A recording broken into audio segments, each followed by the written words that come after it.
Olá, pessoal, tudo bem com vocês?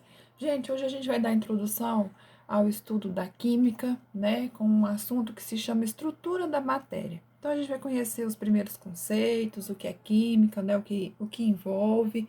Então, a gente vai ser conceitos bem fáceis, alguns ainda relacionados ao nono ano, ao oitavo ano, ok? Então, a gente vai começar falando inicialmente sobre a definição de química.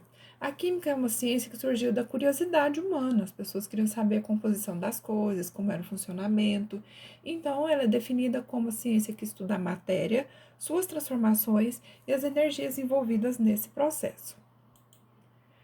Bom, como eu estou falando aqui de matéria, vamos ver a definição de matéria. Matéria, gente, é tudo que tem massa e ocupa lugar no espaço, ou seja, tem volume. Mas o que é massa? Massa é uma quantidade, né, uma porção de matéria de um corpo. Então, olha, unidade é o quilograma, mas a gente também trabalha com grama, miligrama, né? Depende aí da quantidade. Então, olha só, se o pãozinho ele é de 100 gramas, essa é a massa dele. 100 gramas, tá? Se uma pessoa, um adulto, pesa 70 quilos, a gente fala peso, mas é errado, peso é uma grandeza física. Então, o correto é falar massa. A massa dessa pessoa é de 70 quilogramas, certo? Então, vejam, 1 quilo equivale a 1.000 gramas e 1 grama equivale a 1.000 miligramas, certinho? Para volume, a gente vê que é o espaço ocupado por um corpo. A unidade para volume é o litro, mas a gente também pode trabalhar em ml. Então, por exemplo, você pode ter um refrigerante com 350 ml de volume, ou 600, 1 litro, 2 litros, depende, né? Então, vejam, 1 litro, gente, equivale a 1.000 ml, tá? Esse M aí da frente é de mil, de ml, mil. 1 decímetro cúbico equivale a 1 litro. Por quê? Como é isso? Tem-se um cubo, 1 decímetro de altura, de comprimento e de largura, e ali dentro desse cubo cabe 1 litro de água. Então, a partir daí surgiu essa relação de que 1 decímetro cúbico equivale a 1 litro. Isso aí é só título de curiosidade, a gente não vai estar usando muito não, tá? A gente vai usar mais o litro e o ml. Transformações da matéria. O que é transformação? É um processo onde se modificam as propriedades de um determinado material. Então, as transformações também podem ser chamadas de fenômenos. E como podem ser esses fenômenos? Quais são eles? A gente tem fenômenos físicos, que são aqueles onde não há alteração na estrutura, na constituição da matéria, ou seja, pode voltar ao que era no estado inicial, geralmente, nem todos voltam. Tá? Mas o importante é que não haja alteração na composição. O químico, gente, já ocorre com alteração na estrutura e ele não tem como voltar ao que era antes, no seu estado inicial. Vamos ver alguns exemplos? Olha só, exemplos de fenômenos físicos. Produção de gasolina a partir do petróleo. Então, o petróleo ele é submetido a aquecimento, numa coluna de destilação, e ali ele separa alguns componentes: gasolina, óleo diesel, querosene, nafta, componente do asfalto, mas a composição dele não vai mudar, ele só está se separando. A condução da corrente elétrica no fio, né, só está passando por ali, não tem alteração. Decomposição da luz solar, que é branca, em um prisma. Então, esse prisma, ele parece um vidro, um plástico. Quando bate ali nele, ele vai se decompor em 7 cores diferentes, que são as cores do arco-íris, que compõem a luz branca. Precipitação da chuva. Então, quando a chuva se forma, né, e cai, é só um fenômeno físico, não há transformação química. Dissolução de chocolate em pó no leite. Ah, mas o chocolate não vai voltar ao que era antes. Não volta, mas ele só foi dissolvido. Não houve alteração na composição dele. É a mesma coisa de um tijolo quebrado ou um vidro quebrado, um papel rasgado. Houve alteração na composição? Não, né? Não tem como voltar ao que era antes, mas não houve alteração. O importante é isso, não alterar a constituição ou composição. Derretimento do gelo, isso é bem simples da gente lembrar, né? O gelo derrete, fica líquido, mas pode solidificar e formar gelo novamente. Exemplos de fenômenos químicos: produção de álcool a partir da cana-de-açúcar, né? Prepara-se ali aquele caldo e é fermentado, então vira uma coisa totalmente diferente, com alteração na composição. Produção do vinho a partir do suco de uva também é por fermentação. Esse vinho se transformando em vinagre é um fenômeno químico. Apodrecimento de frutas, ocorre toda uma transformação ali com aquela fruta. Amadurecimento de frutas também são liberadas substâncias para que haja esse amadurecimento.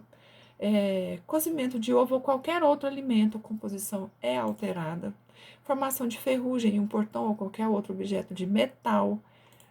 E o comprimido efervescente quando é adicionado à água. Então, por exemplo, sal de fruta, o sonrisal, quando você coloca na água, ele reage, transforma-se em coisas diferentes. Então, é um fenômeno químico, ok? Misturas. O que são misturas? Misturas são formadas por duas ou mais substâncias, cada uma delas é denominada componente. Então, você está juntando aquelas coisas ali. Elas são classificadas de acordo com o número de fases. Mas o que é isso, fase? Fase, gente, é cada uma das partes que você consegue ver, você consegue visualizar, mesmo quando você está olhando ao microscópio, certo? Então, a gente pode ter, conforme o número de fases, dois tipos de misturas. A gente pode ter mistura homogênea, que é aquela que apresenta apenas uma única fase. Então, eu tenho aqui exemplo: água mineral, água do mar, que a gente sabe que tem muitos sais, mas a gente não vê, mesmo se olhar o microscópio. O ar atmosférico, que tem nitrogênio, oxigênio, gás carbônico, entre outros. Bebidas em geral, sucos, refrigerantes, bebidas alcoólicas. Ligas metálicas. O álcool, que a gente sabe que tem uma parte ali de água. O soro caseiro, né? Água, sal, açúcar. Você não vai conseguir visualizar os componentes nem mesmo ao microscópio. Nas heterogêneas, essas são constituídas por duas ou mais fases. Então, você vê duas ou mais fases. Exemplo: água e óleo, que está bem aqui no meu primeiro quadrinho. Quando você mistura, você vê a água e o óleo, né? Eles não se misturam. O granito, que é a rocha, a gente consegue olhar nela e ver ali 3 ou 4 cores diferentes. Então, é um exemplo de mistura heterogênea. E aqui, vejam só, o sangue e o leite. Gente, quando a gente olha o sangue no microscópio, é essa quarta imagem aqui. Tá vendo que o meu cursor está embaixo dele?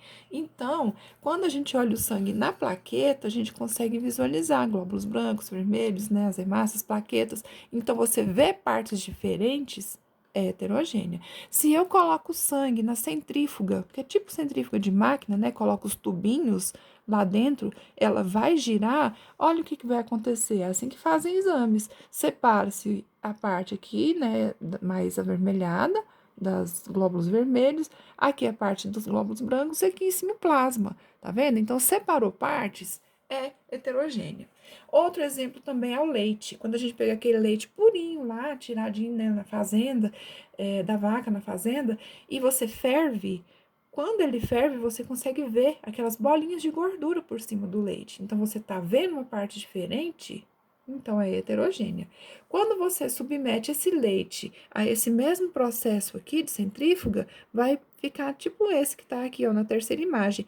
A parte de gordura e proteína se separa da água e dos demais componentes. Então, há uma separação. Se separa partes, é uma mistura heterogênea, certinho?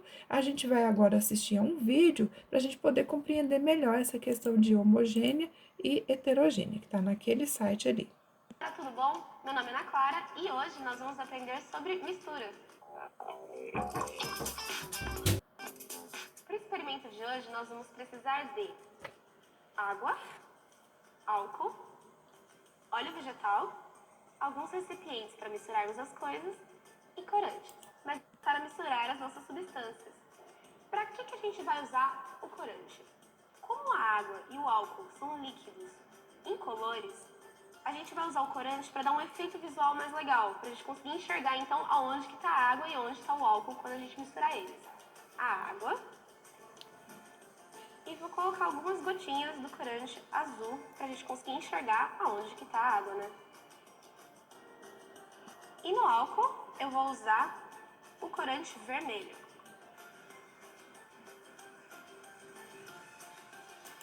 Assim, com todos os líquidos coloridos, é só misturar.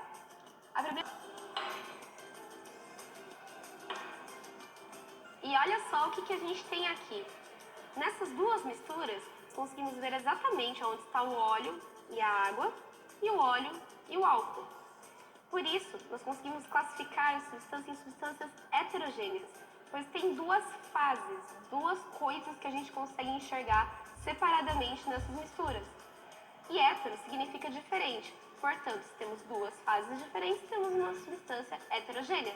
Já nessa mistura, nós não conseguimos observar duas fases diferentes. Portanto, só tem uma fase igual para toda a mistura, classificando assim essa mistura como uma mistura homogênea, onde homo significa igual.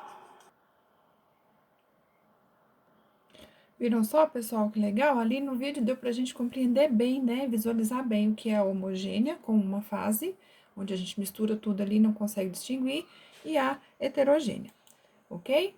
Então, agora a gente vai passar para a parte de sistemas. O que é o sistema? O sistema a gente pode ter dois tipos também. O homogêneo, quando ele apresenta um aspecto contínuo, ou seja, uma coisa só.